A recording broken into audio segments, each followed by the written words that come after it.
Mr. Yusuf Raza Gilani 42 votes.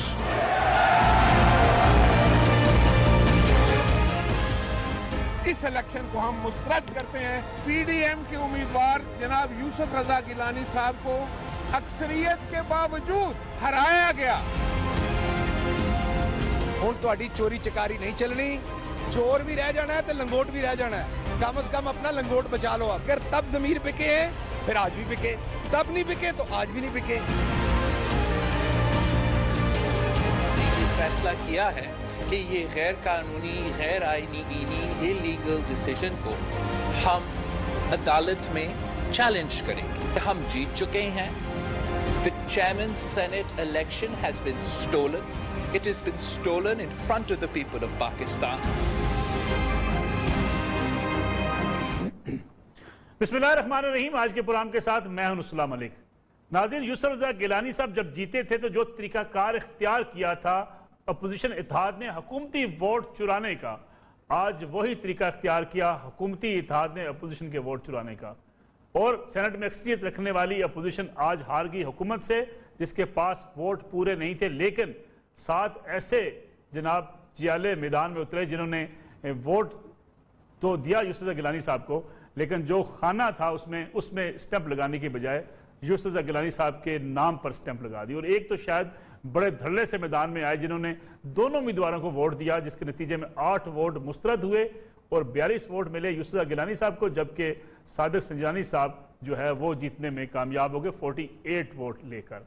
इस लिहाज से अगर देखा जाए तो अगरचे अपोजिशन अब भी कह रही है कि हमारे वोट जो मुस्तरद हुए वो दुरुस्त नहीं हुए, क्योंकि अगर खाने के अंदर मोहर लगी हो और उस नाम पे मोहर लगी हो तो खाना तो एक ही है, उसमें खाली स्पेस में मोहर लगे या उनके नाम पर मोहर लगे, ये वोट शुमार किए जाने चाहिए। लेकिन अपोजिशन की इस बात में ज़रा दलील कम नजर आती है। वो दलील कम क्यों नजर आती है कि अगर ये लोग जो है वोट देना चाहते थे यूसुफ गिलानी साहब को धड़ल्ले के साथ और खुलकर देना चाहते थे तो ये वोट डालते वक्त मोहर सामने लगा देते, क्योंकि जब डिप्टी चेयरमैन का इंतखाब हुआ तो उस वक्त तो ये की जा रही थी कि शायद अगर गलती हो गई है वोट पहले स्टैंप लगाते हुए तो अब शायद ये गलती नहीं दोहराई जाएगी और डिप्टी चेयरमैन का इलेक्शन जो है वो अब्दुल गफूर हादी साहब जीत जाएंगे। लेकिन 54 वोट लेने में कामयाब होगी हुकूमत, यानी खुल के लोगों ने जो है अपोजिशन के लोगों ने हुकूमती उम्मीदवार को वोट दिया। अब देखना यह है कि क्या जो बयानिया था इमरान खान साहब का कि वोट खरीदे गए यूसुफ रज़ा गिलानी साहब के इलेक्शन के मौके पे, आज क्या हुआ? आज क्या कोई दबाव की छड़ी चली? क्या आज भी वोट खरीदे गए? क्या लोगों ने वफादारी तब्दील करने के लिए तरीकाकार जो इख्तियार किया था उस वक्त इस्लामाबाद की सीट पर इंतखाब के वक्त, आज भी ऐसे ही तरीकाकार इख्तियार किया गया कि वोट मुस्तरद हो जाएंगे? चलें, कहने के काबिल भी होंगे कि हमने यूसुफ रज़ा गिलानी साहब वोट तो आपको दिया था, अब स्टैंप जहां लगाएगी जिसके नतीजे में ये वोट मुस्तरद हुए। और क्या ये जो हुकूमत चैलेंज करेगी, अपोजिशन चैलेंज करेगी, इसका नतीजा क्या निकलेगा? और कानूनी तौर पर चैलेंज किया भी जा सकता है या नहीं किया जा सकता, क्योंकि हुकूमत ये कहती है कि इस इंतखाब को आइन की रूह से चैलेंज भी नहीं किया जा सकता। अदालत पार्लियामेंट की प्रोसीडिंग के बारे में सवाल नहीं कर सकती। इस पर भी बात करेंगे। आज मेरे साथ मौजूद होंगे साबिक अटॉर्नी जनरल ऑफ पाकिस्तान जनाब इरफान कादर साहब, मुल्क के मुमताज़ कानूनदान है। इरफान साहब को बहुत शुक्रिया।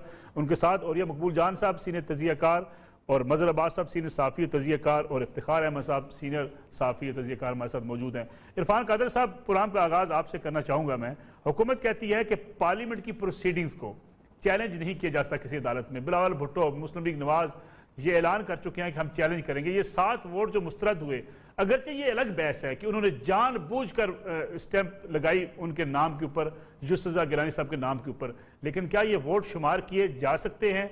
क्या मुस्तरद नहीं हो सकते? और फिर दूसरी बात यह कि क्या इन प्रोसीडिंग्स को अदालत में चैलेंज नहीं किया जा सकता?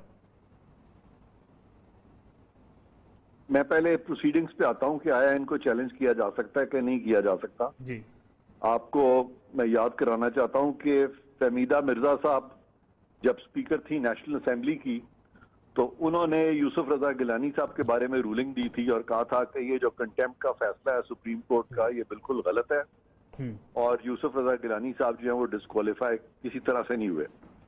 और मैं आज भी समझता हूं कि वो फैसला जो फहमीदा मिर्जा का था बिल्कुल 100% दुरुस्त था और ये मेरी राय भी थी उस वक्त, और मैंने ये राय ओपनली एक्सप्रेस भी की थी। और एक दुरुस्त फैसले को भी सुप्रीम कोर्ट ने उस वक्त उसको ओवरटर्न कर दिया था तो अगर सुप्रीम कोर्ट एक दुरुस्त फैसले को ओवरटर्न कर सकती है, तो क्या सुप्रीम कोर्ट आज का जो फैसला था प्रिजाइडिंग अफसर साहब का, वो तो बिल्कुल ही सरीहन खिलाफ मंतक, खिलाफ कानून, खिलाफ लॉजिक, और वो तो खुद कह रहे थे कि ये 7 वोट जो हैं यूसुफ रजा गिलानी साहब के हैं।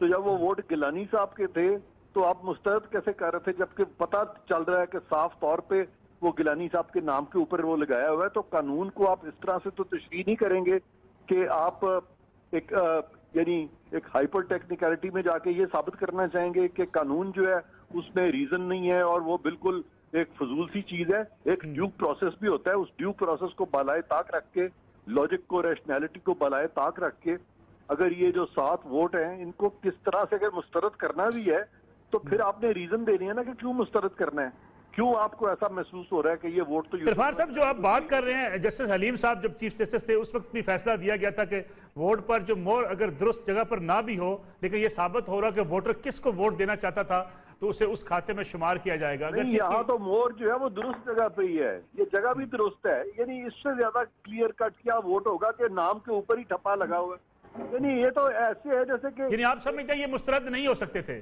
सवाल ही नहीं पैदा होता। मैं तो हैरान हो गया हूँ देख के कि ये कर कैसे दिया इन्होंने। और ये तो हमें याद है कि नर्सरी के जब हम स्टूडेंट्स बच्चे होते थे, क्लास 1 क्लास 2 में बच्चों की लड़ाई होती थी, तो वो भी इस हद तक नहीं झूठ बोलते थे कि आउटराइट यानी एक सच्ची चीज को टोटल झूठ बना दें। लेकिन इरफान साहब, क्या आप इस बात को कैसे हम समझें कि जो अराकीन वोट डालने वाले थे, ठीक है उन्होंने स्टैंप नाम के ऊपर लगा दी, इसके बावजूद उन्हें कहा गया था कि खाली जगह पे जो खाना है उसके अंदर स्टैंप लगाई जाए, वही लोग जो हैं जब डिप्टी चेयरमैन सेनेट का इंतखाब हुआ उन्होंने 54 वोट हासिल किए हुकूमती उम्मीदवार ने, जबकि चेयरमैन सेनेट अगर 48 ले रहे हैं और वो 54 ले रहे हैं, इसका मतलब यह है कि लोगों ने खुलकर हुकूमती उम्मीदवार की सपोर्ट तो की है। नसरुल्लाह मलिक साहब, सबसे पहली बात तो ये है कि किस जगह पे कहा गया कि जी वो खुली जगह पे आपने वो लगाना है स्टैंप, ये खाने की बात की जा रही है कि उस खाने के अंदर स्टैंप लगाई जाएगी, उसी खाने में लगाया, यानी जिस खाने में यूसुफ रजा गिलानी लिखा हुआ है उस खाने में ही सिर्फ नहीं बल्कि उस खाने के एन उस जगह पे जहाँ पे उनका नाम लिखा हुआ है उस पे तो कोई उभाम ही नहीं है। उससे साफ उनकी नीयत जाहिर हो रही है कि वो उनको वोट देना चाह रहे हैं। अगर कोई इधर उधर लगाया जाता किसी दूसरे खाने में फिर तो समझ आती है। ये तो ना सिर्फ कि उस खाने में लगाया बल्कि उस खाने के न्यूक्लियस के ऊपर लगा दिया उन्होंने। इस पे तो आप समझते हैं कि अदालत से रिलीफ मिल जाएगा अपोजिशन को?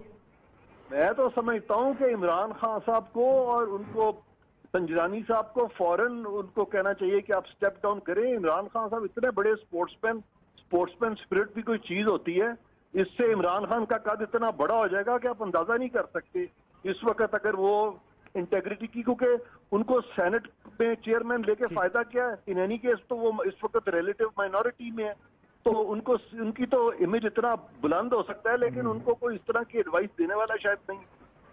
बहुत शुक्रिया इरफान खान साहब। और ये मकबूल जान साहब, जो इरफान साहब बात कर रहे हैं कि इमरान खान साहब स्पोर्ट्समैन स्पिरिट है, वो स्टेप डाउन होने का कह सकते हैं, अगर कहना हो तो जीतने के लिए ये सारे पापड़ बेलने की जरूरत क्या थी?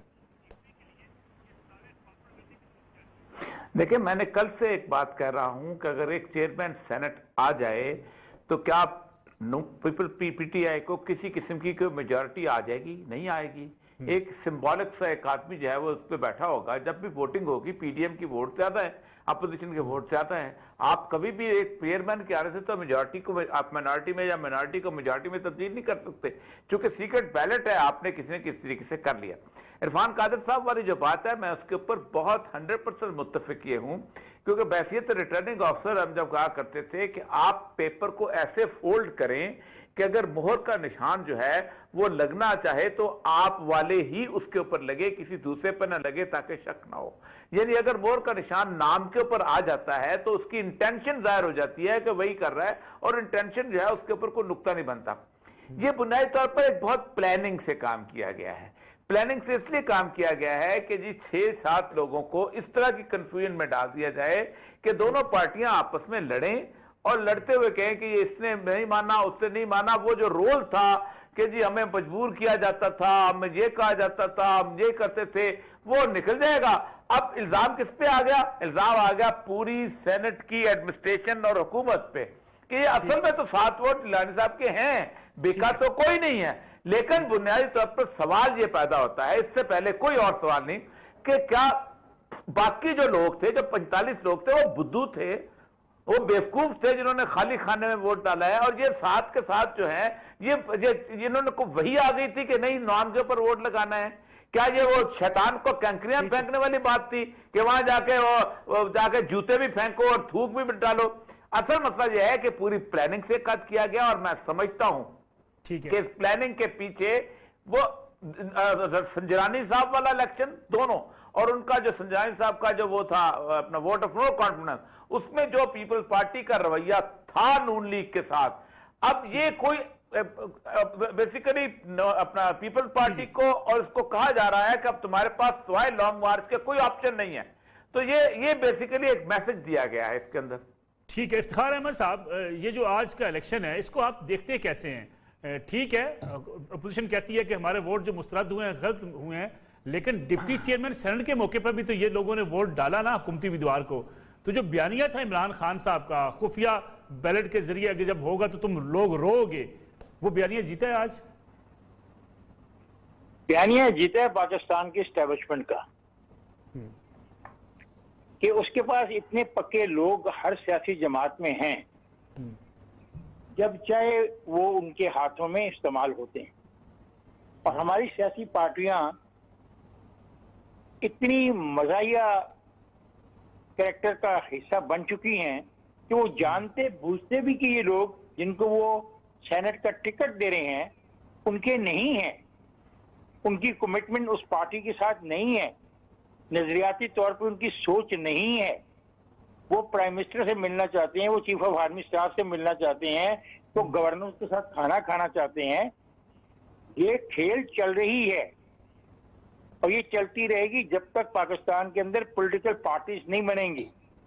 और पॉलिटिकल पार्टीज तब बनेंगी जब आप जैसे मुझ जैसे जाहिल जो तकरीरें तो बहुत करते हैं लेकिन किसी भी सियासी पार्टी की रुकनीत लेने से इज्तनाब करते हैं, क्योंकि सियासी पार्टियों को एस्टेब्लिशमेंट ने इतना गंदा कर दिया है, उनके मुंह पे इतनी कालक मल दी है कि लोग सियासी पार्टियों में जाने से शर्मिंदा होते हैं। और आज फिर तो जर्नलिज्म छोड़े ना, अगर आप सियासी पार्टी में जाना चाहते हैं। एक मिनट भाई, बात मैं कर रहा हूं, आप कर रहे हैं या मुझसे सवाल कर रहे हैं मेरे? प्लीज आप कैरी ऑन करिए। आज पाकिस्तान की एक और सियासी जमात भी खत्म होगी एस्टेब्लिशमेंट के हाथों, और उसका नाम है जमात इस्लामी। अब आगे बात कीजिए।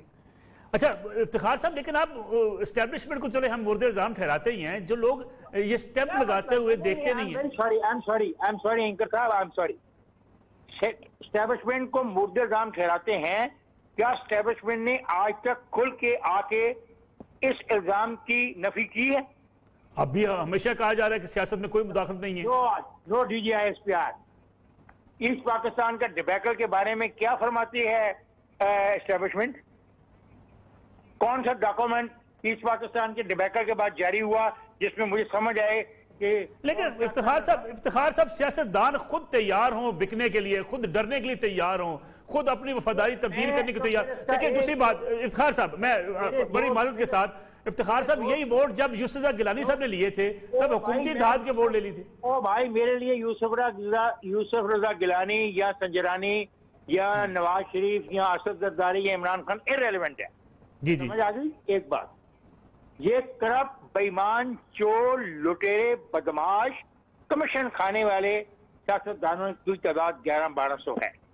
इनको गिरफ्तार करो, एक अच्छे 4 स्टार होटल में इनको कैद कर दो, 10 साल के लिए इनको सियासत से बाहर कर दो, और जो ईमानदाराना सियासत लिए फिरते हैं, जो इस मुल्क में मदीना और मक्का की रियासत बनाना चाहते हैं, वो जाएं गलियों में और लोगों को ढूंढने और 10 साल इस मुल्क पे जिस तरह चाहे हुक्मरानी करें।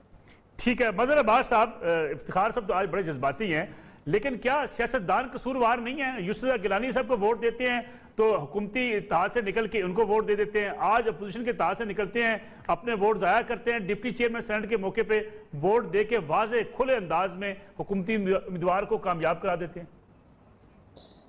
शुक्रिया मलिक साहब। देखिए, वो इफ्तिखार साहब जो तजवीज़ दे रहे हैं वो एक ज़माने में कहते थे कि जनरल आसिफ नवाज का फार्मूला था, और ये 91-92 की बात है। उस वक्त इसी तरह की बातें, इसी तरह की सोच परवान चढ़ रही थी। मेरा नहीं ख्याल कि ये 1100-1200 लोग हैं, खुदा के लिए इतना पार्लियामेंट को और उसको इतना ज़्यादा मतून ना करें। आप उठा के देख लें, आप जब से उठा के देख लें, मुश्किल से 2% आपको इसमें से लोग मिलेंगे जो इस तरह के हैं। देखिए आज जिस तरह वोट रिजेक्ट हुआ, प्रिजाइडिंग अफसर ये खुद किस तरह वजीर आला मुंतखब हुए थे। ये 92 में ना पीपल्स पार्टी इनके साथ थी, ना MQM इनके साथ थी, एक माइनॉरिटी चीफ मिनिस्टर बन गए थे ये। ठीक है। और सबसे हैरानकुन बात यह है कि प्रिजाइडिंग ऑफिसर खुद भी वोट डाल रहे थे।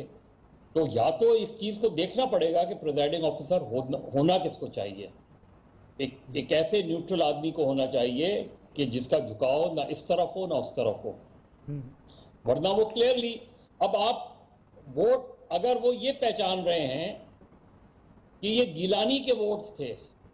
ठीक है। डाउट कब होता है आपको किसी वोट के ऊपर, यानी उस वोट पे डाउट होता है जो 8वां वोट था। बिल्कुल ठीक है। कि उसने गिलानी को वोट दिया है कि संजरानी को वोट दिया है। यहाँ एक चीज तो एस्टैब्लिश है ना कि उसने जो भी ठप्पा लगाया वो गिलानी पे लगाया है और वो ठप्पा कहीं बाहर नहीं गया। ठीक है। तो एग्जैक्टली उसी जगह पे है। और उस तरह के खाने के अंदर मतलब सब देखा जाए, जहां नाम लिखा है वहां खाली जगह भी है, उसमें कोई ऐसा आगे अलग से खाना नहीं बनाया गया, नहीं है, एक ही खाना। मैं यही कह रहा हूँ। देखिए हम इलेक्शन में वोट देते हैं, क्लब के यूनियंस में आप सब लोग वोट देते रहे हैं। जब डाउट होता है उस पर कि यार इसने टिक जो है, इसका टिक जो है वो दूसरे कैंडिडेट की तरफ भी जा रहा है, तो ये किसको वोट देना चाहता है, वहां डाउट बनता है। यहां ये तो तय है कि वो किसको वोट देना चाह रहा है। तो अगर ये तय है और प्रिजाइडिंग ऑफिसर ने खुद पहचान लिया कि ये गिलानी के वोट्स हैं, तो फिर वो मुस्तरद कैसे हो गए? ये उनकी रूलिंग मेरी समझ में नहीं आई उसमें। लेकिन ये बहरहाल संजरानी साहब 2018 से लेके आज तक माइनॉरिटी चेयरमैन सेनेट रहे हैं। वो जब vote of no confidence defeat हुई उस वक्त भी मेजॉरिटी कहीं और थी, आज भी मेजॉरिटी कहीं और है, लेकिन वो चेयरमैन बन जाते हैं और चेयरमैन के खिलाफ वोट ऑफ नो कॉन्फिडेंस भी डिफीट हो जाता है और इस तरह की चीजें होती हैं। तो ये मेरा ख्याल है ये सोचना चाहिए खुद। संजरानी साहब की ताकत जीत गई है, या यूं कह लें कि ये रियासती संजरानी हो गए हैं। चलें मजहर अब्बास साहब छोटी सी कमर्शियल ब्रेक प्रोग्राम में शामिल करते हैं। ब्रेक से वापस आएंगे तो इस पे बात करेंगे कि क्या अब महाज ज़राई की कैफियत और बढ़ेगी, सियासी बेचैनी में इजाफा होगा या कोई हालात बेहतरी की तरफ भी जा सकते हैं। प्रोग्राम में एक बार फिर खुशामदीद। इफ्तिखार साहब, जो बात हम कर रहे हैं कि ठीक है मुदाखलत होती है, गालिबन इफ्तिखार साहब के साथ हमारा रब्ता मुनक़ते हुआ है। और ये साहब जब हम बात करते हैं कि मुदाखलत होती है, ठीक है इल्ज़ाम तो लगाया जा सकता है, लेकिन साथ साथ ये देखें कि जिन लोगों ने वोट डाला, वोट डालने का उन्होंने तजर्बा भी है बड़ा, वोट डालते रहे, फिर आम आदमी नहीं है, सेनेटर्स हैं। सेनेटर्स ठीक है, ये बात दुरुस्त है कि नाम के ऊपर स्टैंप लगाई है, लेकिन आखिर कोई ना कोई सोच उनके कारफरमा ज़हन में थी कि कम से कम उनका वोट मुस्तरद हो जाए, खराब हो जाए। कोई एक्सक्यूज नहीं। ये वो लोग हैं जो अपने हलकों में बैठते हैं और अपने एक एक एजेंट को बकायदा ट्रेनिंग देते हैं और बकायदा उसको बताते हैं कि मेरा एक वोट भी जाया ना हो जाए। ये लोग जो है सदियों से प्रैक्टिस करते चले आ रहे हैं सारे सिस्टम को। ये मैंने आपसे कहा है कि क्यों हम इस तरह का तबसरा कर रहे हैं कि नहीं ये जो उससे वो हो गया, और खास तौर पे उसने ये तब बिल्कुल वैसे है जैसे मैं हज पे गया तो खान साहब ने 2-3 जूते उतारे, वो भी पठान को दे मारे और साथ नफरत के साथ 2 गालियां भी दी, और उसने वो नहीं कहा बिस्मिल्लाह, वो जो कहना होता है अल्लाह अकबर कहना होता है, वो नहीं कहा उसने। मसला सारा ये है कि क्यों नहीं हम इस बात को तस्लीम करते कि ये वो 7 लोग हैं जिन्होंने जानबूझ के किया। अब देखना यह है कि उन्होंने जानबूझ के क्यों किया, क्योंकि 98 वोट है ना भाई। या तो आप कहें कि 92 बेवकूफ थे, या ये कहें कि 7 बेवकूफ है, कुछ एक को तो मान लें। और सारी बात यह है कि आप उनसे पूछें पोलिंग एजेंटों को क्या कहते हैं, ये अपने वोटरों को क्या कहते हैं। ये जब सुबह सुबह लेके निकलते हैं उनको, तो उन्होंने जब आर्टिफिशियल बैलेट बनाए होते हैं, वो जो मॉक बैलेट पेपर बनाए होते हैं, लोगों को मोहर लगा लगा के समझाते हैं, बकायदा एक एक जगह गांव के अनपढ़ लोगों को जाके समझाते हैं कि यार इस तरह वोट लगाना है। और ये सब जो हमारे कान सुन के थक गए थे पिछले कई दिनों से, पीटीआई की तरफ से, वज़रा की तरफ से, फिर वज़ीर आज़म साहब की तरफ से, कि शफाफियत और फिर करप्शन की बातें, वोट खरीदने की बातें, सेनेट में वोट बिकते हैं। खास तौर पर हफीज शेख साहब आ रहे थे तो इमरान खान साहब ने पूरा एक बयानिया लॉन्च कर दिया था। आज वही तरीकाकार इमरान खान साहब ने इस्तेमाल किया, अब वो बयानिया कहां चला गया? देखें, पाकिस्तान के पॉलिटिकल सिस्टम के अंदर दो बड़ी बड़ी खराबियां। एक तो यह है कि पॉलिटिकल पार्टी के अंदर डिक्टेटोरियल लीडरशिप। अगर एक मुझे मालूम हो कि मैं खान साहब की पार्टी में हूं और मैं खान साहब के खिलाफ वोट दूंगा और मैं खान साहब मेरी राय का एहतराम करेंगे तो मैं यकीनन दूंगा, खुल के भी दूंगा। मुझे ओपन बैलेट उसके खौफ ही नहीं होगा। देखिए, अभी रिपब्लिकन 13 वोट निकले ट्रंप के जमाने, किसी ने सोचा उनके बारे में? उन्होंने कहा हम समझते हैं कि ये गलत किया ट्रंप ने और समझते हैं कि हर चीज, उन्होंने सिर्फ एक वजह से वो पीछे हटे कि पब्लिक में उनको वोट नहीं मिलेंगे क्योंकि ट्रंप के लोग चाहने वाले बहुत हैं, लेकिन राय का इजहार करने में मसला नहीं हुआ। एक तो ये बुनियादी चीज है, और दूसरा ये है कि इन पॉलिटिकल हमारी जो लीडरशिप है, ये लीडरशिप सच्ची बात है मानना पड़ेगा कि इनके किबला काबा, इनके तवाफ करने वाले बड़े बड़े काले गेट और हैं, ये उन्हीं से खुश रहते हैं, उन्हीं की धौंस धांधली से जीतने की कोशिश करते हैं। वो निकल जाए तो एसएचओ से धौंस धांधली करवाते हैं, वो निकल जाए तो डिप्टी कमिश्नर से करवाते हैं, नहीं हो तो पटवारी से कराते हैं, नहीं हो तो किसी ट्राइबल लीडर से करवाते हैं। ये है हमारा मसला। इफ्तिखार अहमद साहब, जिनको एतराज होना चाहिए, यूसुफ गिलानी साहब को, वो उम्मीदवार थे, बिलावल भुट्टो जरदारी उनके पार्टी के चेयरमैन है, वो तो बार बार कह रहे थे एस्टेब्लिशमेंट गैर जानबदार है, एस्टेब्लिशमेंट का कोई अमल दखल नहीं है, तो फिर हम कैसे कह सकते हैं? ये कौन है जिनके नाम दो आदमियों के लिए? ये कब से एस्टेब्लिशमेंट को जानते हैं? गिलानी साहब तो माशाल्लाह 85 में अमर्जी हुए थे सियासत। एस्टेब्लिशमेंट से ही, एस्टेब्लिशमेंट की पैदावार है, एस्टेब्लिशमेंट की पैदावार है। तो बिलावल साहब तो नहीं है ना? बिलावल साहब की माँ ने कुर्बानी दी, नाना ने कुर्बानी दी। बिलावल साहब कल के बच्चे हैं, ना उनको पाकिस्तान की तारीख का पता है, ना पाकिस्तान की हिस्ट्री का पता है। मैंने पहला आज बयान दिया जिसपे मुझे ताना मिला एक मेरे दोस्त की तरफ से। मैंने कहा पाकिस्तान की तमाम सियासी जमातों में एस्टेब्लिशमेंट के परमानेंट लोग मौजूद हैं, पाकिस्तान की सियासी क़यादतें जानती भी हैं, इसके बावजूद उनको टिकटों से नवाजती हैं। ये मैंने कहा, ये मेरा बयान है, रिकॉर्ड पे है, टेप आपने कर ली होगी, दोबारा सुन लीजिएगा। जी मैंने सुन लिया, बिल्कुल समझ भी ली है, समझ आई। बिल्कुल। दूसरी बात मैंने जो कही आज वो ये है, जब तक पाकिस्तान के अवाम सियासी जमातों में शिरकत नहीं करेंगे ये ऐसा ही होगा। तीसरी बात मैंने ये कही कि पाकिस्तान में सियासी पार्टियों को इस हद तक घटिया गलीज करार दिया जा चुका है, जिसमें हम सहाफ़ी भी शामिल हैं, मीडिया के मालकान भी शामिल हैं, दानश्वर भी शामिल हैं, कि लोग सियासत से नफरत करने लग गए हैं। और ये भी एस्टेब्लिशमेंट का एक बहुत लंबा खेल था जो 1970 से वो खेल रही। तीसरी बात, मेरी बात सुन लें। जी मैं सुन। जब तक आपके पास पॉलिटिकल पार्टीज नहीं होंगी यही होगा, और जब पॉलिटिकल पार्टीज होंगी कम से कम 70-80% पाकिस्तानी जो है 18 साल का किसी पॉलिटिकल पार्टी में होगा, तो इस पॉलिटिकल निजाम में तब्दीली आएगी। एक आदमी आया, एक लास्ट बात में कह सकता हूं, एक आदमी 3 साल पहले आया, उसने कहा कि मैं 6000 नौकरियां रोजाना दूंगा, उसने कहा मैं 2739 घर रोजाना दूंगा, उसने कहा मैं 5,47,945 दरख्त रोजाना लगाऊंगा।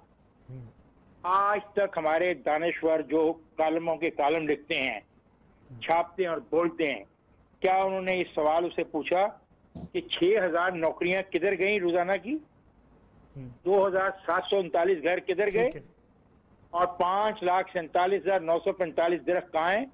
जब तक ये सवाल मीडिया नहीं करेगा और मीडिया इसी बहस में रहेगा, टिक किधर लगा, टिक उधर लगा, टिक इधर लगा, टिक उधर लगा, तो यही होगा जो हो रहा है और यही होता रहेगा। ठीक है मजहर अब्बास साहब, वो गिला हवा से नहीं, हवा तो अंधी थी। इफ्तिखार साहब की बात दुरुस्त है, ठीक है, आज जो कुछ हुआ किसी को किसी की सपोर्ट हासिल थी या किसी का दबाव था, लेकिन फिर हम कैसे बरी जुमा करार दें अपोजिशन को या हुकूमत को? इस लिहाज से तो दोनों के ऊपर सवालात उठेंगे। सादिक संजरानी साहब जब बिलावल भुट्टो साहब उनको वोट डाल रहे थे, उनको जितवा रहे थे, उस वक्त तो कह रहे थे कि बस उनकी सोच ये थी कि वो पीटीआई में जो है शामिल नहीं होंगे, हमारे साथ आ जाएंगे। सादिक संजरानी साहब अगर ताकतवर हुए हैं तो बिलावल साहब भी उनके साथ थे, सारी सियासी जमातें उनके साथ थी, फिर कसूर किसका हुआ? नहीं, ये बात दुरुस्त है। देखिए, वो मैंने इस इलेक्शन के ऊपर ट्वीट की थी कि जो तुम करोगे वो हम करेंगे, वफा करोगे वफा करेंगे, जफा करोगे जफा करेंगे, हम आदमी हैं तुम्हारे जैसे, जो तुम करोगे वो हम करेंगे। तो और 2 दिन पहले शिबली फराज साहब ने यही कहा था ना कि हम वही हरबा इस्तेमाल करेंगे जो हरबा हमारे खिलाफ इस्तेमाल हुआ, तो वो हरबा उन्होंने वो इस्तेमाल किया। लेकिन मैं इफ्तिखार साहब से, दायरे मेरे दोस्त हैं, सीनियर हैं, मैं उनसे इस बात पे इख्तलाफ करता हूँ। मैं नहीं समझता कि देखिए एक प्रोसेस जरूर है, तहरीक इंसाफ एक प्रोसेस का ही हिस्सा है। तहरीक इंसाफ कैसे मारिद वजूद में आई? वो पीपल्स पार्टी और नून लीगों की गलतियों का रद्द-ए-अमल थी।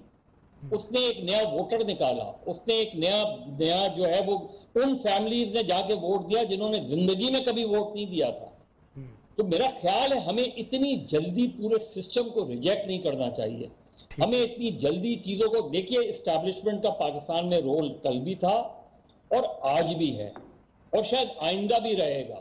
वो तरीक़े कार बदलते हैं लेकिन वो अपनी जगह, वो कहीं ना कहीं वो अपना रोल प्ले करते हैं और करते रहेंगे। मेरे नुक्ते नजर से ये कहना कि वो न्यूट्रल है, ये कहना ये बिल्कुल बेकार। दूसरी बात जो औरिया साहब ने, देखिए बिल्कुल ये बात ठीक है कि उन जो 7 लोग हैं उन्होंने शायद वोट इसी नियत से इन्होंने गिलानी के मुंह पर लगाई मोहर कि उनका वोट रिजेक्ट हो जाए। लेकिन सवाल यह कि क्या वो वोट रिजेक्ट होता है? ठीक है, अहम बात तो यह कि उनकी नियत कुछ भी हो, लेकिन वो वोट टेक्निकली कॉन्स्टिट्यूशनली रिजेक्ट नहीं हो सकता। क्योंकि जब एक प्रिजाइडिंग ऑफिसर खुद रिकॉग्नाइज कर रहा है कि वोट किसका है तो बात वहां खत्म हो जाती है। या तो ये लिखा होता है कि आप तस्वीर के ऊपर मोहर नहीं लगाएंगे। ठीक है, वो खाना जिस तरह आप खुद कह रहे थे, वो खाने में तस्वीर भी है, खाली जगह भी है। अब उसने तस्वीर पे, और वो तस्वीर और जो मोहर है वो कहीं ऊपर नीचे नहीं हो रही। जो 8वां वोट था उसको सामने रखें और 7वां वोट को सामने रखें, तो रिजेक्ट एक ही वोट होता है और वो वोट वो है जो 8वां वोट है। बाकी वो 7 वोट जिसने दोनों उम्मीदवारों को वोट दिया, और वही रिजेक्ट होता है जब डाउट हो जाता है। यहाँ तो डाउट नहीं है, यहाँ तो आप रिकॉग्नाइज कर रहे हैं कि ये गिलानी के वोट्स हैं। मैं एक छोटी सी कमर्शियल ब्रेक शामिल करूं, पुराने मदद साहब वापस आता हूं, आपसे प्रोग्राम का आगाज करूंगा। एक छोटी सी कमर्शियल ब्रेक लेते हैं।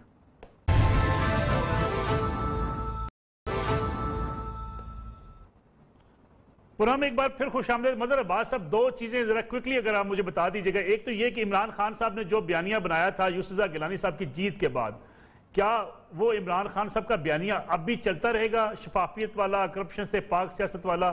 दूसरा ये बताइएगा कि आइंदा होगा क्या महाजराई कम हो सकती है या बढ़ती चली जाएगी? लॉन्ग मार्च होगा, हुकूमत के लिए हालात खराब हो सकते हैं? बहुत बढ़ेगी, महाजराई बढ़ेगी, कशीदगी बढ़ेगी, टेंशन बरकरार रहेगी। अगर आज गिलानी साहब जीत जाते तो मेरा ख्याल है जो इस वक्त लॉन्ग मार्च है वो लो की में चला जाता, नजर ये आता कि चीजें वो हो रही हैं। लेकिन अब जो है इमरान खान फ्रंट फुट पे आएंगे और फ्रंट फुट पे आके बहुत ज्यादा एग्रेसिव होंगे। उन पे ये इल्जाम लगता रहेगा, जिस तरह मरियम नवाज या अपोजिशन लगाती रहेगी, वो अपने बयानिए से 1 इंच भी इधर से उधर नहीं होंगे। वो उसको पीटते रहेंगे, चाहे वो उसकी कॉन्ट्रडिक्शन कर रहे हों, उस पर यू टर्न ले रहे हों, वो खुद वही चीज कर रहे हों, वो यही इसी चीज को आगे बढ़ाएंगे कि जी मैं तो कहता हूं आ जाएं, बैठ जाएं, इलेक्टोरल रिफॉर्म्स कर लें। वो यही कहेंगे कि जी मैं तो पहले दिन से कहता था।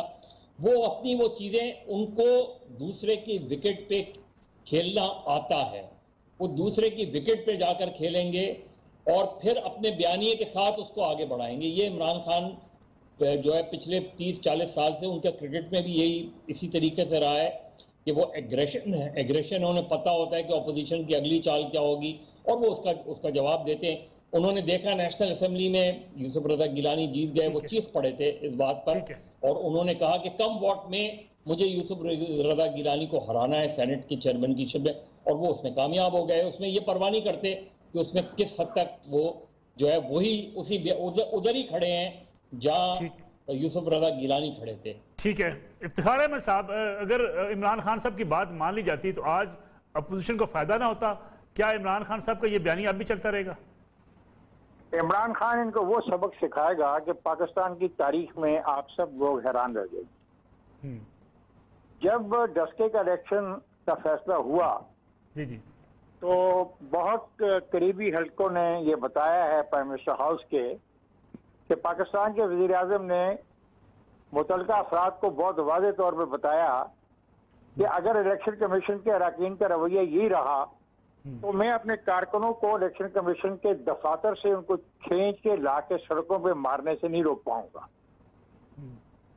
और उसके बाद उन्होंने इलेक्शन कमीशन पे पहला हमला किया। अच्छा। ये वो प्राइम मिनिस्टर है जो ऑडिटर जनरल ऑफ पाकिस्तान की जब रिपोर्ट पेश होती है और उसमें कुछ पैराग्राफ का तस्करा आता है इसके खिलाफ, इसकी जमात के खिलाफ और इसकी पार्टी के खिलाफ, तो ये प्राइम मिनिस्टर कहता है कि auditor general of Pakistan corrupt अदारा का सरबराह है और वो पैरे लाता है जिससे उनको रिश्वत नहीं मिलती। ठीक है, मेरी बात सुन लीजिए, हौसला की। जी जी, टाइम बड़ा मुख्तार बचा सर। जी जी, मुख्तार अब ठीक हो गया, जिंदाबाद। नहीं, आप कंप्लीट कर लें इफ्तिखार साहब। आपको इमरान खान के बारे में मैंने आज से 1 साल पहले आप ही के प्रोग्राम में कहा था। जी जी, जो लाए हैं वो भी परेशान होंगे, रोएंगे। ये मैंने आपके प्रोग्राम में 1 साल पहले कहा था। तब ये इलेक्शन मुझे याद है, गिलानी संजनानी बिल्कुल याद है मुझे। आप देखिए होता क्या है। क्यों जी, और ये मकबूल जान साहब जो लाए हैं वो रोएंगे? देखिए, इमरान खान को जिस दिन उसने धरने के दौरान आपपारा थाना जाके अपने कैदी बंदों को छुड़ाया था और उसके ऊपर पूरी की पूरी रेट ऑफ द गवर्नमेंट जो है वो खामोश रही थी, उस दिन अंदाज़ा हो गया था कि इमरान खान जो है उसको कहाँ तक ले जाया जा सकता है, कहाँ तक जाएगा। देखिए, पाकिस्तान में जिस वक्त पॉलिटिकल पोलराइजेशन ज़्यादा होगी तो कौन फ़ायदे में रहता है? तो फिर बाकी सब लोग अपनी दुकानदारी बंद कर जाएं। फायदे में रहता है? नहीं, अगर इमरान खान ने जिस दिन अक्टूबर में ये बिल लेके आया था, ये तो अगर दोनों जमातें उस वक्त उसका साथ फैसला करती और कहती कि आओ हम तुम्हारे साथ ले आओ तरमीम, आप 80% झगड़े खत्म हो जाते हैं।